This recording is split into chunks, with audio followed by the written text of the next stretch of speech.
चर्चा करें गुप्तकालीन मंदिर मूर्तिकला और चित्रकला के बारे में। सबसे पहले देखते हैं गुप्तकालीन प्रमुख मंदिर। तो तिगवा का विष्णु मंदिर एमपी में है। घुमरा सतना का शिव मंदिर एमपी में है। नचना कुठार पन्ना का पार्वती मंदिर भी एमपी में है। एरड़ का विष्णु मंदिर एमपी में है। श्रीपुर का लक्ष्मण मंदिर छत्तीसगढ़ में है। भीतर गांव का लक्ष्मण मंदिर यूपी में है, कई बार पूछा जा चुका है। उदयगढ़ का विष्णु मंदिर एमपी में है। देवगढ़ का दशावतार मंदिर यूपी में है, कई बार यह क्वेश्चन पूछा गया दशावतार से। गुप्त काल का पट्टभ शिखर युक्त एवं सर्वोत्तम मंदिर दशावतार मंदिर, जो कि ललितपुर है, यूपी में। स्तूप देखते हैं। गुप्त काल में धमेक स्तूप एवं राजगढ़ स्थित जरासंध की बैठक का निर्माण हुआ। धमेक स्तूप देखते हैं 128 फीट ऊंचा एवं बिना किसी चबूतरे के धरातल पर किया गया है। नरसिंह गुप्त बलादित्य ने नालंदा में एक भव्य बुद्ध मंदिर बनवाया था, जो अब नष्ट हो चुका है। गुहा स्थापत्य ब्राह्मण गुहा स्थापत्य के तहत उदयगिरी का मंदिर है, जो कि मध्य प्रदेश में है, जबकि बौद्ध गुहा के उदाहरण अजंता बाग से मिलते हैं। अजंता की गुफा है महाराष्ट्र में, बाघ गुफा एमपी में है। फिर देखते हैं मूर्तिकला। गुप्तकालीन मूर्तियों में दैहिक सौंदर्य के स्थान पर आध्यात्मिक सौंदर्य को प्राथमिकता दी गई। साथ ही मूर्तियों में सुसज्जित प्रभा मंडल बनाए गए। गुप्तकालीन मूर्तियों में देवगढ़ से प्राप्त विष्णु की मूर्ति प्रतिमा अत्यंत सुंदर है, जिसमें अनंतशाही मूर्ति में विष्णु को शेषनाग की शैया पर दिखाया गया, जो कि आप लोग देखते भी होंगे। शेषनाग की शैया पर विष्णु भगवान लेटे हुए और माता लक्ष्मी उनकी चरण स्पर्श करते हुए या आराम की मुद्रा में दिखाया गया है। उदयग्रह से वराह की मूर्ति, नाचना कुठार, घुमरा आदि से शिवलिंग मिले हैं। गुप्तकाल में मथुरा शैली को बढ़ावा मिला। अब हम शैलियां देख लेते हैं। कई बार यहाँ से क्वेश्चन पूछा जाता है। तो शैली कितने भाग में बांटा? 3 भाग। गांधार शैली, मथुरा शैली, अमरावती शैली। गांधार शैली विदेशी प्रभाव थी, और ये अमरावती और मथुरा स्वदेशी है। ये स्लेटी पत्थर से थी, और ये लाल बलुआ पत्थर और संगमर पत्थर अमरावती। ये कहाँ पे प्रचलित थी? पेशावर, अफगानिस्तान, बामियान। मथुरा शैली यमुना नदी का क्षेत्र, और अमरावती शैली कृष्णा गोदावरी क्षेत्र। शारीरिक सौंदर्यता पर जोर दिया गया है, किसपे? हमारी गांधार शैली पे। मथुरा शैली पे आध्यात्मिकता पर जोर दिया गया। अमरावती शैली पे दोनों का समावेश है।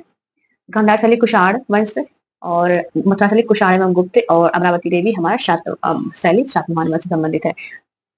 बुद्ध की प्रमुख 3 मूर्तियां उल्लेखनीय है। सारनाथ की बुद्ध मूर्ति, मथुरा की बुद्ध मूर्ति, सुल्तानगंज की बुद्ध मूर्ति। इसके अतिरिक्त मयूर आशीन कार्तिकेय की मूर्ति, महिषासुरमर्दिनी की मूर्ति उदयगिरी गुफा से मिली है। ये मयूर आसीन, और ये महिषासुरमर्दिनी की मूर्ति। गुप्त काल में मणि मूर्तियों का भी विकास हुआ। चित्रकला देख लेते हैं। गुप्त काल में अजंता महाराष्ट्र के औरंगाबाद में स्थित है। खोज की थी 1819 मद्रास सेना की यूरोपीय सैनिकों ने की, जिसे 1824 में सर जेम्स अलेक्जेंडर ने पहली बार एशियाटिक सोसाइटी पत्रिका में इनका प्रकाशन किया था। हम गुफाएं देखते हैं। जो अजंता कुल 29 गुफा में चित्र बने। कई बार क्वेश्चन यहाँ से पूछा जा चुका है। काफी कॉम्पिटेटिव एग्जाम में एसएससी, सीजीएल, रेलवे और विशेष में भी। तो देखते हैं गुफा संख्या में क्या है। मराठा राजकुमारी का चित्र, जो पति की ग्रह में है। गुफा 17 में क्या है? इसे चित्रशाला कहा गया। इसे बुद्ध के जन्म, जीवन, महाविनिष्क्रमण एवं महापरिनिर्वाण का चित्र दिया गया। माता तथा शिशु का चित्र आकर्षक है। प्रशस्त देखते हैं लेखकों में हरिशेर, वीरसेन साव, वत्स्य आदि हैं। हरिशेर ने प्राप्त प्रशस्ति की रचना की। वीरसेन साव ने उदयगिरी अभिलेख लिखा।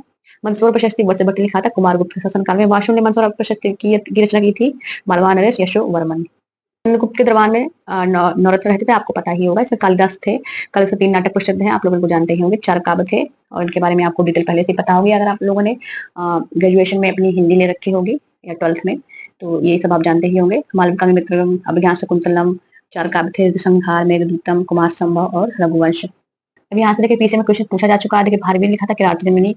शूद्र लिखा था मच्छकटिकम, विशाखदत्त ने देवी चंद्रगुप्तम। अमर सिंह ने लिखी थी अमरकोश। यहाँ से एनटीपीसी में, रेलवे एनटीपीसी में यहाँ से क्वेश्चन कई बार पूछा गया। अमर सिंह ने कौन सी पुस्तक लिखी थी? अमरकोश। विष्णुगुप्ता पंच, तो ये भी कई बार आ चुकी है। कामकंदक ने लिखी थी नीति शास्त्र। फिर असंग हो गया बुद्ध घोष की विशुद्ध, ये वाली इंपॉर्टेंट है। सिद्धसेन की न्यायावतार। इस काल में महाभारत रामायण पुराणों का अंतिम संकलन हुआ था, क्या उसके? गुप्त काल में। भगवद गीता का संबंध भी इसी काल में है। गुप्त काल में याज्ञवल्क्य, नारद, कात्यायन, बृहस्पति इस पर रचना की गई थी। षट दर्शन इस काल में अंतिम रूप से संकलित हुए हैं। अब देखिए षट दर्शन मतलब 6 दर्शन कौन कौन से हैं? वो है सांख्य दर्शन की रचना की थी कपिल मुनि ने। योग पतंजलि ने की थी। न्याय गौतम ने की थी। वैशेषिक कणाद ने की थी। पूर्व मीमांसा जैमिनी ने की थी। उत्तर मीमांसा बादरायण ने की थी। अब गुप्त काल में देख लेते हैं। गुप्त काल में क्या? विज्ञान एवं प्रौद्योगिकी आर्यभट्ट थे। प्रमुख ग्रंथ था आर्यभट्टीय, और पटना निवासी थे। पाई का मान ज्ञात किया, सूर्य और चंद्र को बताया था। 10 प्रणाली का विकास किया था। पृथ्वी गोल है, ये भी बताया था। भास्कर प्रथम आर्यभट्ट के सिद्धांतों पर टीका लिखी थी। पुस्तक थी महाभास्कर, लघु भास्कर और भाष्य। ब्रह्मगुप्त भारत का न्यूटन कहा जाता है। ब्रह्मगुप्त क्या? यहाँ से क्वेश्चन पूछा जा चुका है। रचना है इनकी ब्रह्म सिद्धांत रचना की, और देखिए इनको, हाँ, इन्होंने ये बताया कि पृथ्वी है, पृथ्वी कई वस्तुओं को अपनी ओर आकर्षित करती है। वराहमिहिर देखते हैं। वराहमिहिर क्या थे? ज्योतिषी के इतिहासकार थे। फिर देखिए चिकित्सा बाघभट्ट थी, इनकी अष्टांग हृदय रचना थी। चंद्रगुप्त मौर्य नवरत्नों में चिकित्सक धन्वंतरी रहते थे। आगे यहाँ तक क्वेश्चन आ चुका है। इस काल में आयुर्वेद ग्रंथ नवीनतम की भी रचना हुई। रसायन विज्ञान देख लेते हैं। नागार्जुन 2 थे। एक रसायन विज्ञान के ज्ञाता थे जो कि इलाज किया करते थे, पारा से इलाज करते थे। दूसरे नागार्जुन थे जो कनिष्क के समकालीन थे और भारत का आस्तिक बोला जाता था, शून्यवाद के प्रवर्तक थे और ये भौतिकी के थे और पहले रसायन के थे। लेकिन मोरलिस्ता में आज के बारे में कुछ पूछा गया, चंद्रगुप्त ने बनाया था और इसमें अभी तक जंग नहीं लगी है। तो ये से हमारा गुप्त साम्राज्य खत्म हो जाता है और अब हमारा चालू होगा हर्षवर्धन का काल, और जो कि यहाँ से कई बार क्वेश्चन यहाँ से हर्षवर्धन काल तक पूछा जा चुका है। ये मैंने मैपिंग कर रखी है। और बाकी हर्षवर्धन जब आए थे तब कौन कौन से जो वंश थे वो चल रहे थे, कैसे हर्षवर्धन ने अपने साम्राज्य की स्थापना की, ये सब हम अगली वीडियो में डिस्कशन करेंगे। तो आज के लिए इतना ही।